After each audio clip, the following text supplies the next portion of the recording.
Comment peindre un Glyph Stucco?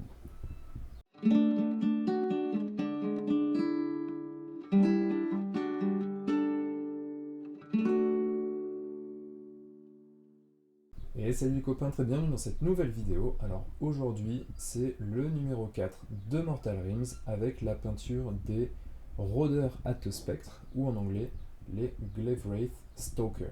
J'en ai peint un avec l'aérographe et l'autre avec le pinceau. Comme ça permet aussi à ceux qui ont un aérographe de voir quelle est mon approche par rapport à ça pour peindre assez rapidement ces figurines. D'autant plus rapidement que celles-ci, on va pas se mentir, c'est pas les plus fortes de l'armée, donc du coup elles verront probablement assez peu souvent le champ de bataille. Donc je voulais quand même les peindre pour avoir une armée totalement peinte et pour, encore une fois, faire chaque numéro de Mortal Realms, mais c'est vrai que c'est pas ceux sur lesquels j'ai envie de passer le plus de temps. Donc c'est parti tout de suite pour la peinture. Je vais faire toutes les étapes à l'aérographe, je vais sauter un petit peu plus rapidement pour les étapes au pinceau, mais s'il y a des questions sur les étapes au pinceau, je vais vous demander de vous référer à la fois sur le numéro 1 de Mortal Realms que j'ai fait sur la chaîne pour le côté spectral et sur le numéro 2 en ce qui concerne les socles. Quoi qu'il en soit, c'est parti pour la peinture. Vous avez été nombreux à me demander de faire la liste des peintures que j'utilise. Et donc du coup, ici, je vais vous faire la petite liste complète. Je vais voir si j'ai le temps de la rajouter dans la description, mais en tout cas, je vais vous faire une liste complète de ce que j'ai utilisé pour ces figurines. Alors, en ce qui concerne la base, donc sur la base noire, évidemment, ensuite j'utilise toujours du noir et du blanc, ça c'est sûr, il y en a toujours besoin, donc là en l'occurrence, en ce moment, j'utilise ceux de Scale Color. Le noir, j'aime bien parce qu'il est mat, c'est intéressant. Le blanc, pour le coup, il n'a rien de particulier par rapport aux autres. Donc, blanc et noir, en l'occurrence ici de chez Scale Color, mais bien évidemment, n'importe lesquels font l'affaire. Ensuite, en ce qui concerne du coup le drapé spectral, donc là, j'utilise le Nihilakh Oxide, puis ensuite, pour monter un petit peu dans les zones plus sombres, du Sotek Green, et ensuite, à la fin, j'utilise ici en tout cas du Stegadon Scale Green. Ça, c'est les trois couleurs pour le spectre, avec bien évidemment du blanc qui est très utile. Ensuite, en ce qui concerne la partie noire, le cuir noir ici, j'ai utilisé toujours donc le noir que j'ai éclairci en rajoutant progressivement du Sotek Green et à la fin, pour éclaircir encore un tout petit peu plus, une pointe de blanc, mais j'utilise les mêmes couleurs, ce qui permet de réduire la taille de la palette. Pour le manche de l'arme du Dumble Brown que j'éclaircis tout simplement avec du blanc, ça c'est pas, faut pas le faire à chaque fois on va dire, mais là en l'occurrence c'est aussi pour aller plus vite, pour réduire la palette encore une fois. Donc du Dumble Brown pour la partie ici du manche, mais aussi pour faire les premiers points de rouille. Deuxième point de rouille du coup avec du Orange Fire de chez Game Color. Ensuite, pour la partie du squelette, là j'utilise sur une base blanche hop, du Skeleton Horde en contraste, auquel j'ajoute du Skeleton Bone de chez Army Painter pour le coup pour les éclaircies. Ensuite, qu'est-ce que j'oublie? Après ça va être le socle. Donc pour le socle, j'utilise comme base du Darkstone pour faire la base de tout ce qui est pierre, que je viens éclaircir en rajoutant progressivement du Wolf Grey, comme celui-ci, enfin en gros un gris un peu clair, tout simplement. Ça c'est pour faire les parties rocheuses. Ensuite, pour tout ce qui est feuilles, là je fais très très simple, je prends un vert qui est bien pétant, qui est bien flash, le Livery Green de chez Game Color, et ensuite je passe le lavis par-dessus. De toute façon là je passe un lavis généralisé sur le socle. Donc en gros, je peins mon dégradé de gris comme ça.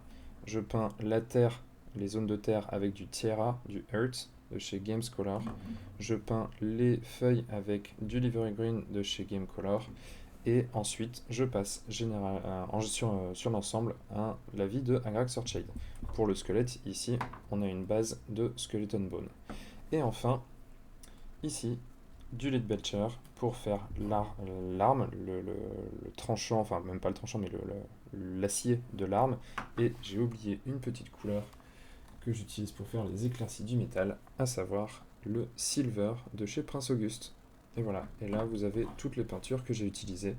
Et encore une fois, comme vous le voyez, là c'est vrai qu'il y a beaucoup de citadelles, j'en utilise rarement autant, mais on a tout ça en citadelle.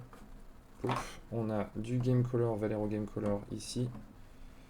On a du Prince Auguste, c'est pareil que Valero. Ici, on a du Army Painter et on a du Scale Color. Donc voilà, je suis assez large dans les gammes que j'ai. Ok les copains, donc aujourd'hui, numéro 4 de Mortal Rims, et on va peindre les Glavewraith Stalkers. Vous noterez l'accent anglais, je l'ai travaillé. Alors, étant donné que c'est quand même assez proche des Chainrasp qu'on a déjà évoqué ensemble, je souhaitais montrer une petite alternative, parce que notamment ça m'a été demandé comment on peut faire ce genre de peinture avec de l'aérographe. Donc je vais faire les deux en fait, les deux sont ici. Voilà, j'ai pris exactement les mêmes. Ils sont tous les deux sous-couchés en noir cette fois-ci. Et du coup, je vais montrer un petit peu comment on peut faire justement, en peignant à l'aéro, 2, la différence avec la peinture au pinceau, et 3, sur une sous-couche noire, puisque les précédents, je les avais fait sur la sous-couche blanche, pour la bonne raison qu'on utilise du Nihilakh Oxide, et que du coup, ça permet d'utiliser la transparence. Maintenant, tout le monde n'a pas forcément de sous-couche blanche, certains utilisent principalement, voire exclusivement de la sous-couche noire, donc ça permet un petit peu de voir toutes ces différences, sinon le tuto serait quand même assez similaire au Chainrasp. Au moins là, ça permet de voir un panel plus large et d'inclure l'aérographe.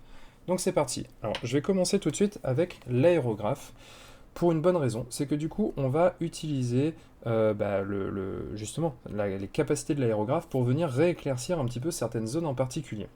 Alors ces zones en particulier, ça va être la tête, puisqu'ici on est sur une tête de squelette, mais ça va aussi être le bas de la robe justement, et on va lui donner un effet un petit peu plus, encore un peu plus spectral, justement avec un effet un peu lumineux qui va venir déborder sur la zone du socle.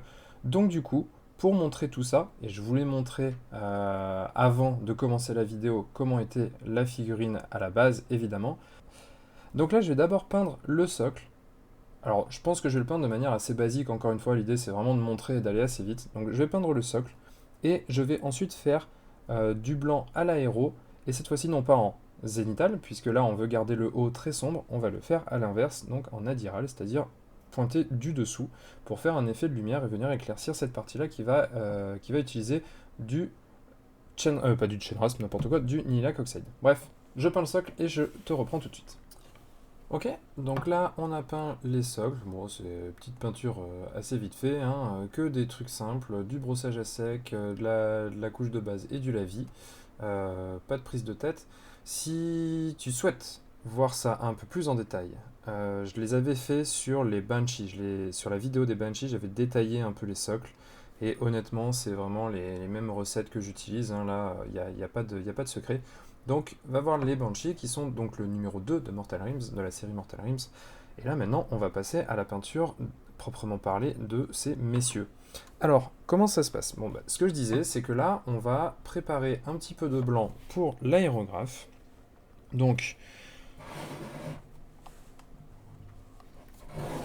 je prépare mon blanc, et puis je reprends pour montrer exactement ce que je fais. Alors, mon blanc est prêt dans mon aéro. J'ai pas montré la dilution, j'ai pas précisé la dilution, parce que tout simplement, en fait, cette dilution, elle va vraiment dépendre de la marque de peinture que vous utilisez, du diluant que vous utilisez, de l'effet que vous souhaitez, tout ça. Donc c'est un petit peu compliqué de montrer à la caméra, là, comme ça, une recette. Là, ici, moi, en tout cas, ce que j'ai fait, c'est que j'ai utilisé ce blanc-là, donc du Dead White de chez Game Color, Valero Game Color, et je l'ai assez fortement dilué de manière à avoir quelque chose de très léger. Et quand je dis très léger, là par exemple, si je viens prendre la peinture dans mon godet, c'est quelque chose qui ressemble presque à un glacis, si on venait le peindre au pinceau. Voilà, c'est quelque chose de très fluide.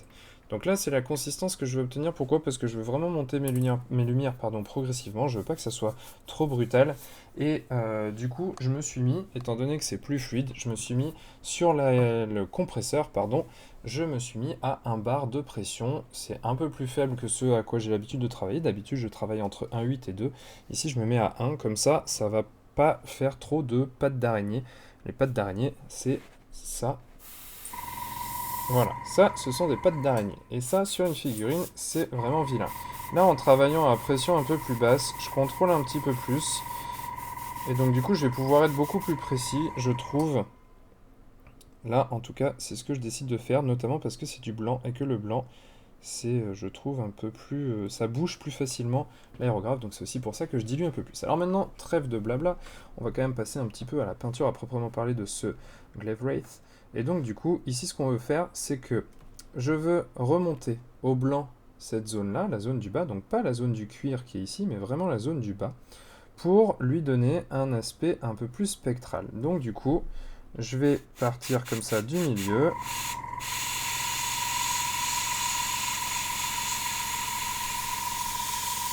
Je vais descendre le long, comme ça.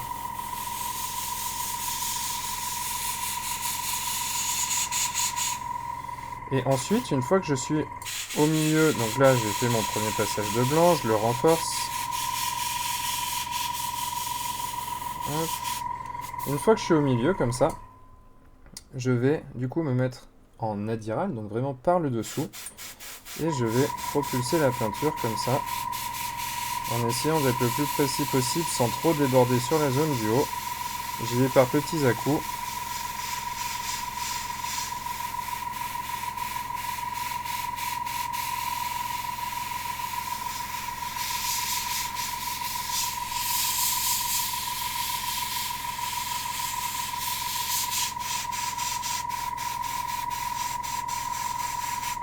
Ce qui du coup renforce la zone du bas en blanc, comme ceci, sans trop déborder sur la zone du haut.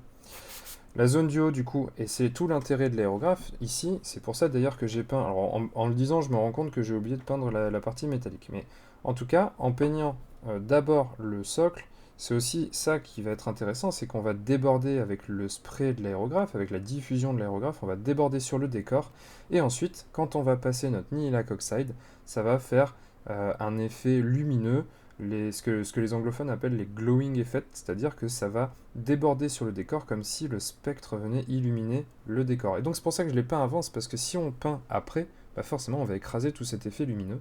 Donc du coup, je continue, je vais faire ça sur l'ensemble de la partie basse.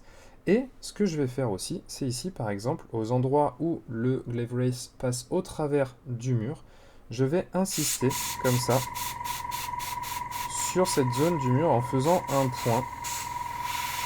Ici aussi.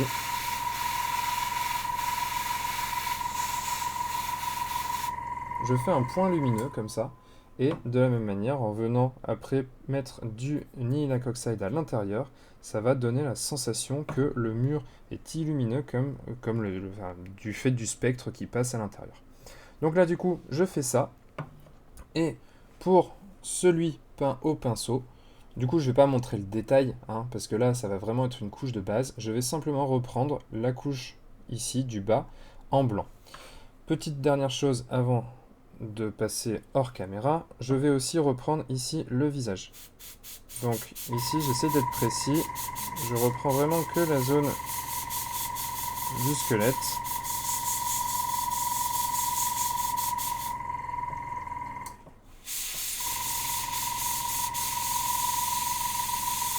Et une fois que j'ai repris le visage, comme ça, la partie osseuse, je vais aussi reprendre le bras.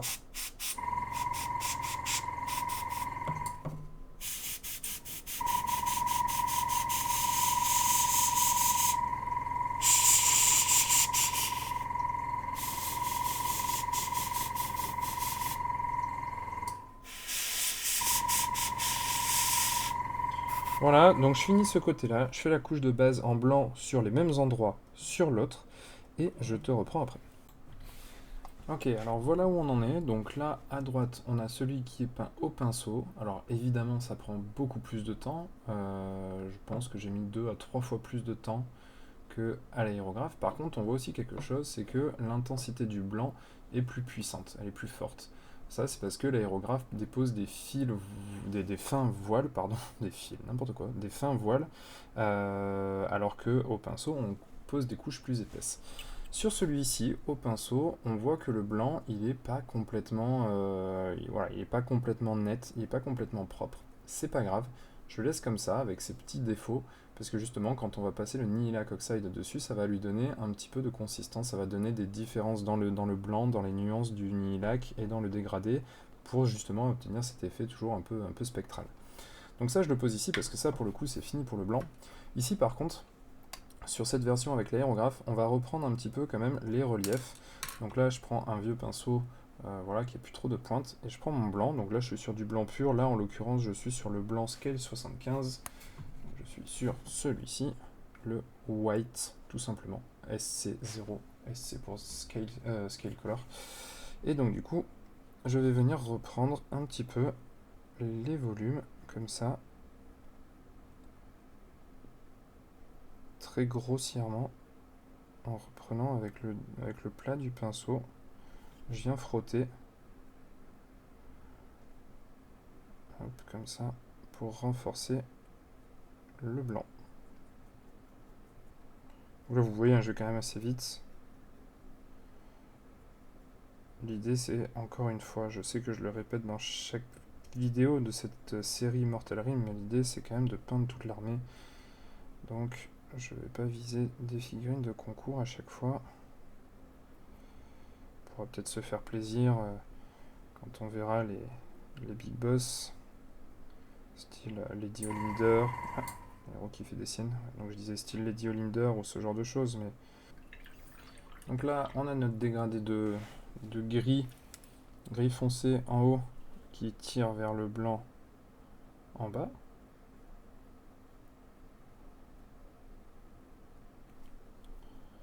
Si vous avez été un petit peu trop violent en termes de transition, il suffit de récupérer du blanc un peu dilué, de venir le passer comme ça au niveau de la transition. On essuie le pinceau et on vient flouter ici au niveau des transitions. Voilà. Et maintenant, on va tout simplement reprendre l'aérographe et on va y passer du Nihilakh Oxide. Le Nihilakh Oxide, je vais pas le mettre pur, même s'il est très liquide, s'il est très fluide, je veux quand même qu'il y ait de la transparence. Donc je mets hop, voilà, 2 gouttes, enfin 2 gouttes de pression de mon diluant. En gros, là, je dilue à peu près 2 tiers Nihilakh, 1 tiers de diluant. Donc ça donne quelque chose d'encore plus léger. Si je montre sur ma main, voilà, c'est vraiment très très léger. Et comme ça, on va pouvoir gérer un petit peu son effet. Hop. Alors, voilà, tout simplement, je repasse sur toutes les parties blanches. Est-ce que je fais... Je vais peut-être faire ses bras, mais par contre, le crâne, je vais vraiment le faire en mode squelette. Donc, ici, je passe sur les zones blanches, majoritairement sur les zones du haut. La chose qui est intéressante à faire là aussi, c'est de justement renforcer l'effet spectral au niveau du contact du spectre sur la roche. Enfin, sur les objets matériels en tout cas. Donc on vient faire un point de bleu sur la zone qu'on a éclairée en blanc au préalable.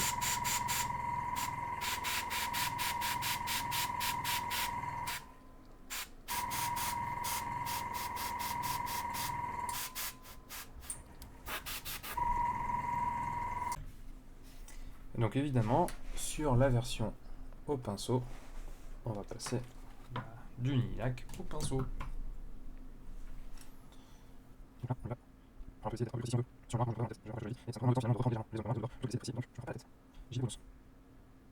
Alors, de toute façon, ça c'est, entre guillemets, c'est que j'ai déjà regardé dans le numéro que j'ai instant. Là, je déborde maintenant sur ça, ça fait un petit peu, comment dire, débordant de la lumière de spectral, j'ai regardé un peu les zones de distance, ça prend juste avec la graphique, c'est possible.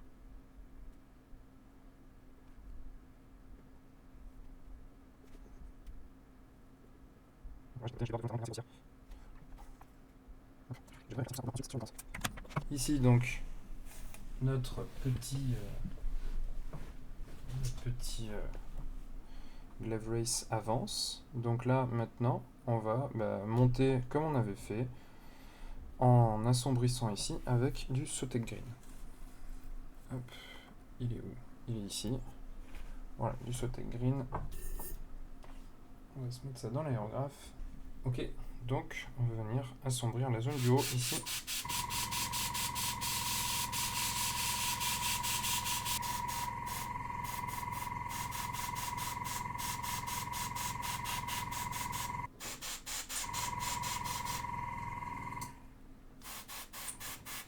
Alors voilà où on en est. Une fois qu'on a assombri au Sotek Green, je vais assombrir une dernière fois avec du... Tac, non, pas ça non plus. Je n'y vois rien, je suis à l'aveugle. Avec du Stegadon Steel Green. Alors, même effet pour le Stegadon. On va réduire la zone. Encore et toujours.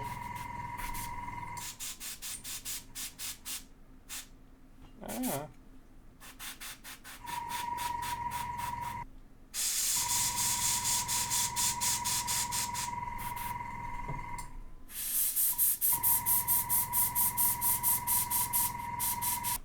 Alors voilà où on en est. Une fois qu'on a fait notre petit renforcement des ombres là-haut, là, avec donc le Sotek Green puis le Stegadon Steel Green. Là maintenant, je vais juste refaire un petit passage de blanc, hop, avec ce qui me reste sur la palette. Donc très léger, une sorte de glacis. Hop, ici là, sur les pointes.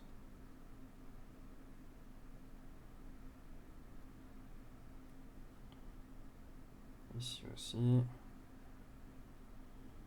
Attention là, il faut vraiment rester très léger. Sinon ça casse tout le dégradé.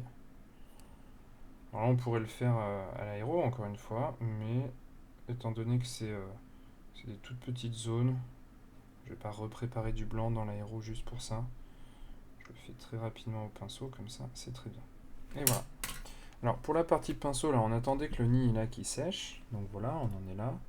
On a un truc qui est quand même beaucoup plus, on va dire beaucoup plus irrégulier, mais ça peut être ce qu'on cherche hein, quand on fait un effet fantomatique, c'est tout à fait possible.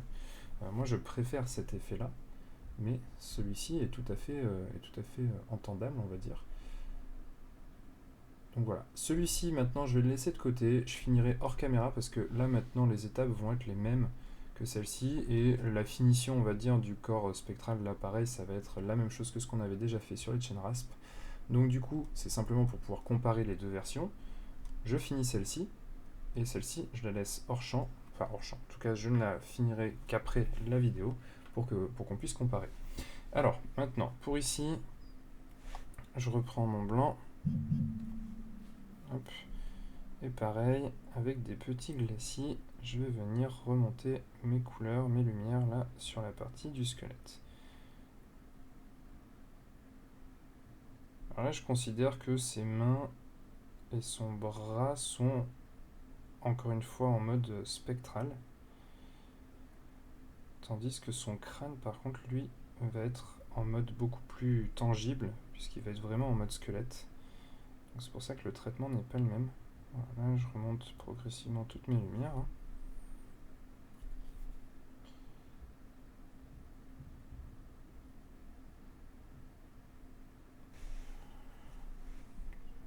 Ça suffira, ça me convient. Voilà, ça me va très bien ça. Et maintenant, donc pour la partie squelette, ici, on va marronifier tout ça très rapidement avec du Skeleton Horde. Alors, où est-ce qu'il est, le Skeleton Horde? Il est là. Donc Skeleton Horde contraste. Hop. Et on viendra remonter nos lumières ensuite. L'avantage là d'utiliser de la contraste et non pas de refaire une couche de base, c'est que ça va garder un petit peu comment dire, la diffusion de l'aérographe par le dessous et donc du coup ça va donner une lueur sur le squelette qui provient du spectre et ça donne toujours un petit effet assez intéressant. Donc voilà, une fois qu'on a fait ça, en attendant que ça sèche, je vais en profiter là. J'ai eu mon verre avec lequel j'ai peint les petites feuilles, j'avais pas fini, donc je vais remonter ici les petites couleurs. C'est un petit coup de pinceau, je me soucie pas de dégrader la chose ou pas. L'idée est simplement qu'on suggère les lumières. Alors, ici c'est toujours pas sec, donc on va attendre cette fois-ci l'arme. Elle a une place un petit peu spéciale dans le fluff puisque c'est vraiment une arme très caractéristique de ces unités-là. Donc du coup, je vais la faire entièrement en matière tangible et non pas comme les chain rasp. Donc là pour le coup, je vais utiliser du Dumble Brown pour la base, pour le manche. Donc là je pose une couche de base simplement sur tout le manche.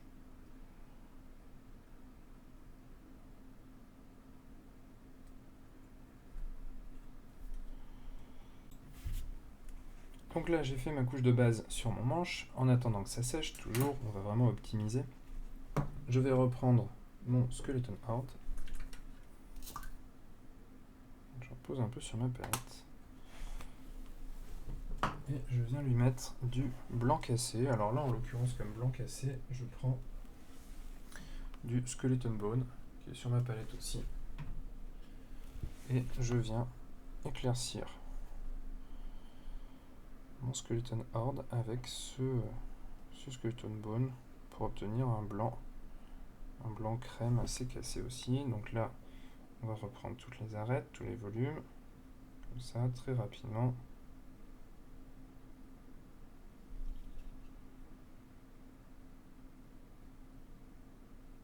Voilà. Et ensuite, on va passer sur du blanc. Donc là, j'en ai plus, j'en reprends un petit peu.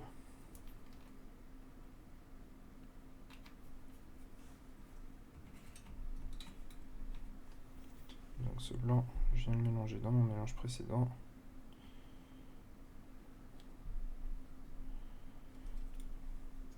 Et je viens reprendre les lumières.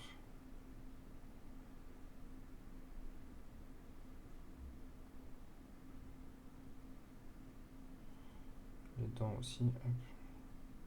Je les reprends pas une par une, hein. Je fais un petit passage latéral avec le flanc du pinceau. Ça va beaucoup plus vite. Et vu la taille, personne ne vous en voudra.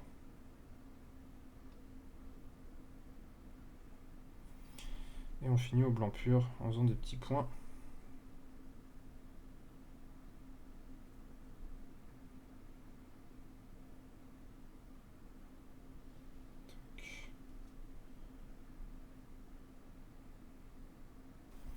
Hop, et voilà. Donc là, le squelette est fait. On va pouvoir repasser aux manches de la lame. Donc là, je vais reprendre mon Dumble Brown, et pour l'éclaircir, en fait, je vais le mélanger avec ce que je viens de faire. Donc là, ici, mon mélange Skeleton Horde plus un petit peu de blanc, je vais prendre du Dumble Brown, et je vais le mélanger ici. Ça permet vraiment de gagner du temps, de ne pas gaspiller la peinture qui est déjà sur la palette. Hop. Là, j'obtiens du coup un Dumble Brown un peu plus clair. Et je vais simplement éclaircir comme ça, en partant du haut, et en reprenant aussi en bas. Voilà, et on va rajouter du blanc là-dedans.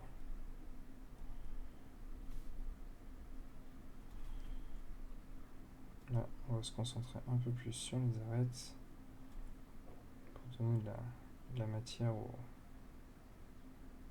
ce manche. En ce qui concerne la lame, on va prendre du Leadbelcher. Je ne le dilue pas. Et je viens prendre toute la lame.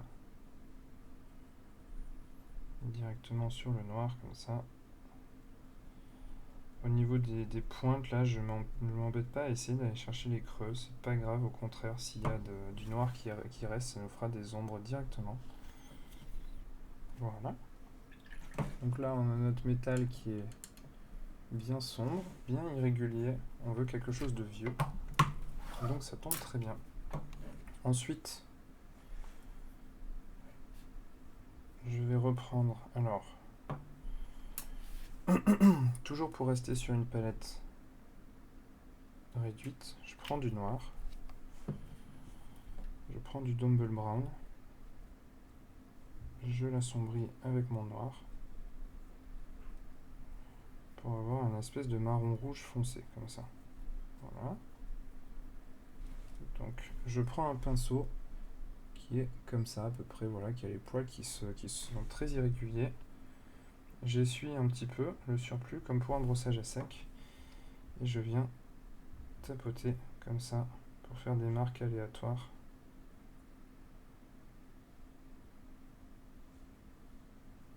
Là je veux que ce soit très très très rouillé, donc du coup j'y vais de manière assez généreuse en tapotis. Hop, voilà. Ensuite, je prends du Dumble Brown pur. J'essuie un peu. et je viens tapoter par-dessus.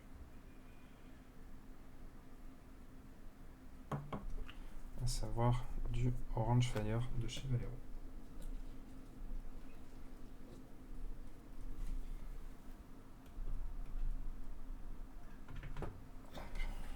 Et donc du coup, je vais me resservir là-dedans. J'enlève une grosse majorité du orange et je viens retapoter à nouveau.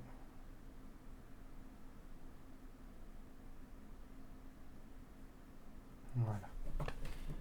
Donc là, on a quelque chose de bien rouillé, bien crado. Donc, pour finir cette lame, je prends du silver. J'en ai pas beaucoup, ça ne sert à rien. Et avec un pinceau qui est quand même plutôt correct. Alors, en l'occurrence, je prends un pinceau qui est très correct puisqu'il est quasiment neuf. J'en prends un petit peu comme ça. Dans un premier temps, je vais déjà prendre le fil de la lame.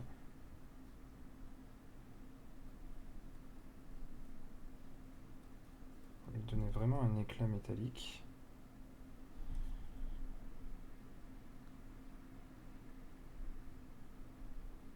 Hop, ici, là aussi sur l'arrière comme ça. On n'est pas obligé de faire tout le long.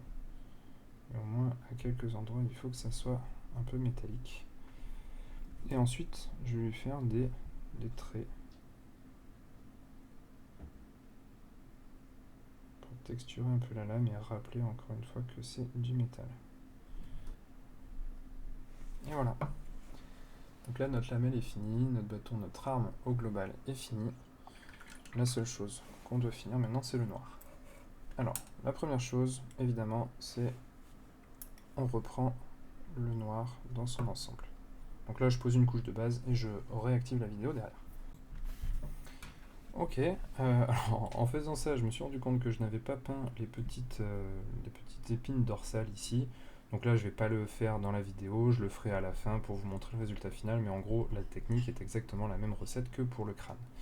Pour ce qui est de la zone du cuir noir, ici, je vais utiliser un cuir noir bleuté. Donc pour ça, en fait, je vais prendre du Sotek Green. Que je vais mettre ici. Je vais mélanger du noir pour le premier éclairci. Je dilue un petit peu. Hop.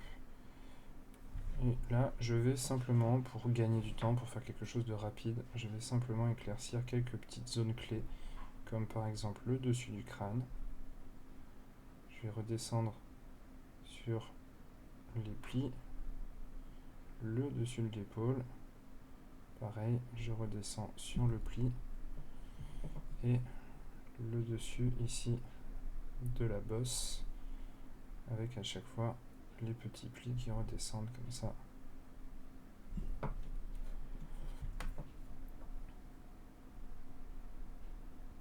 D'un côté et de l'autre, évidemment.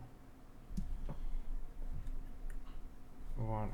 Donc ça, c'est mon premier éclairci. Le deuxième éclairci, je vais venir prendre mon Sotek Green et je vais faire pareil, en réduisant la zone, évidemment, à l'intérieur de celle que je viens de faire.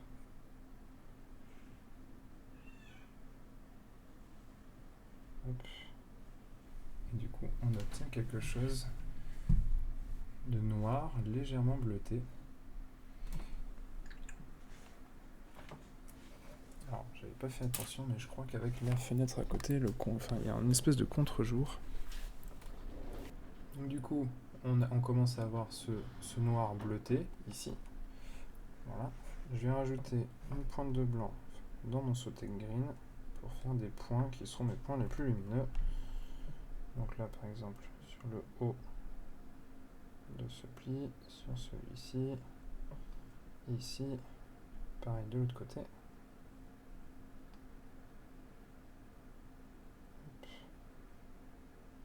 Et voilà ce que ça donne. Et là, en fait, on va tout simplement lisser tout ça en passant de la contraste noir.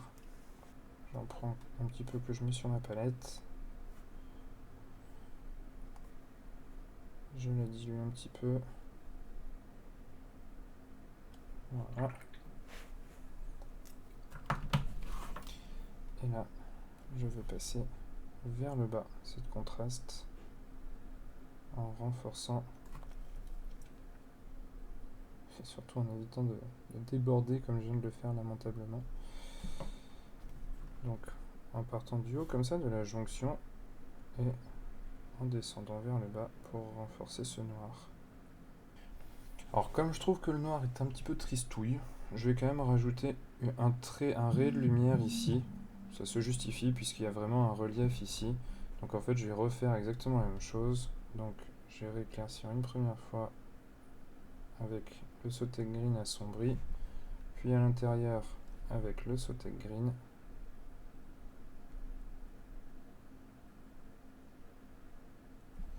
Et enfin avec le Sotek Green éclairci au blanc. Donc voilà, ça c'est vraiment la solution simple, on va dire, efficace. Maintenant pour le noir, si vous le souhaitez, vous pouvez tout à fait reprendre avec la lumière la plus forte chaque arête ici, comme ça en intérieur, en extérieur, pour donner un petit peu plus de relief à ce cuir. Mais c'est sûr que ça ajoute une petite étape supplémentaire qui prend du temps. Donc là je vous le montre pour pouvoir savoir le faire, avoir l'idée de le faire en tout cas. Moi personnellement, je ne suis pas sûr de le faire sur l'ensemble de ces petits pitous. Et voilà, donc là du coup, je finis celle-ci en reprenant l'arête que j'ai encore une fois lamentablement oublié. Je finis celui-ci au pinceau et on passe à la conclusion pour comparer les deux versions. Et voilà ce que ça donne une fois les deux figurines finies. Alors on a ici sur la poignée celui qui a été peint avec le pinceau, uniquement le pinceau sur sous-couche noire de base, et à gauche on a celui qui a été peint avec majoritairement de l'aérographe. Alors on voit bien ici que ça permet d'avoir des effets qui sont un petit peu différents, évidemment, l'aérographe a quand même une utilité sur certaines choses, notamment par exemple avec les effets de diffusion de la lumière à l'endroit où le spectre passe au travers de la pierre, mais aussi sur la finesse du dégradé, sachant qu'en plus, là, pour le coup, sur ces deux figurines, je pense que j'ai mis au moins 2 fois moins de temps sur celle avec l'aérographe que sur celle avec le pinceau, parce que ça permet d'avoir justement des dégradés plus facilement. Donc là, on a dû faire un petit peu des reprises au pinceau. Et aussi au niveau du blanc, ça va plus vite sur une sous-couche noire de repasser du blanc à l'aéro pour avoir quelque chose de correct, plutôt que de repasser au pinceau où il a fallu beaucoup plus de couches qui sont plus longues à poser. Voilà. Mais en tout cas, voilà les deux résultats. Donc ça vous permet de voir un petit peu ce que vous pouvez obtenir avec cette méthode, que ce soit une utilisation au pinceau ou à l'aéro, et cette fois-ci sur sous-couche noire. Bon, on va pas se mentir, le résultat est quand même relativement proche. Il y a des petites différences, bien sûr, mais c'est quand même assez similaire. Et voilà les copains, c'est fini pour cette vidéo. Alors j'espère comme d'habitude qu'elle t'aura plu, évidemment. J'espère que ça te permet d'y voir un peu plus clair sur comment peindre ces petites figurines. N'hésite pas aussi en commentaire à me dire si cette série sur Mortal Rims te plaît ou pas, s'il y a des choses que tu aimerais voir différemment. Je sais que vous êtes plusieurs à m'avoir déjà contacté pour me demander s'il allait y avoir du Stormcast. Évidemment, il va y avoir du Stormcast, mais il y a des numéros qui sont dédiés et pas plus tard que le prochain, puisque le prochain, on est sur le numéro 5. Le numéro 5, c'est la figurine dédiée, la figurine exclusive de la gamme Mortal Rims, qui n'est autre qu'un Stormcast, étant donné que les armures et le schéma de couleur, en tout cas quand on respecte le schéma de couleur officiel, est assez similaire quel que soit le Stormcast.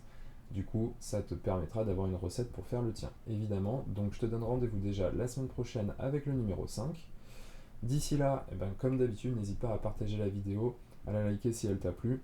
Allez aussi sur le blog apprendre la peinture sur figurine.com où j'ai toujours mon petit guide du débutant en téléchargement gratuit. Quand tu le télécharges, tu as le guide et en plus ça t'inscrit à la newsletter du blog que j'envoie chaque semaine.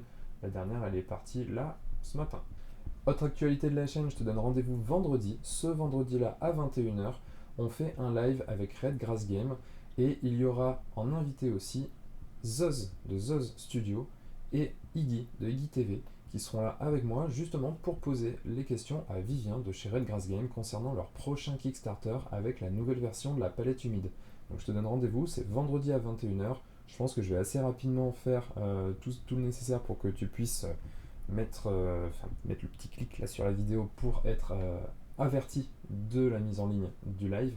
Donc je te donne rendez-vous vendredi. Et bien sûr, d'ici là, n'oublie pas de mettre des couleurs dans ta vie. Ciao!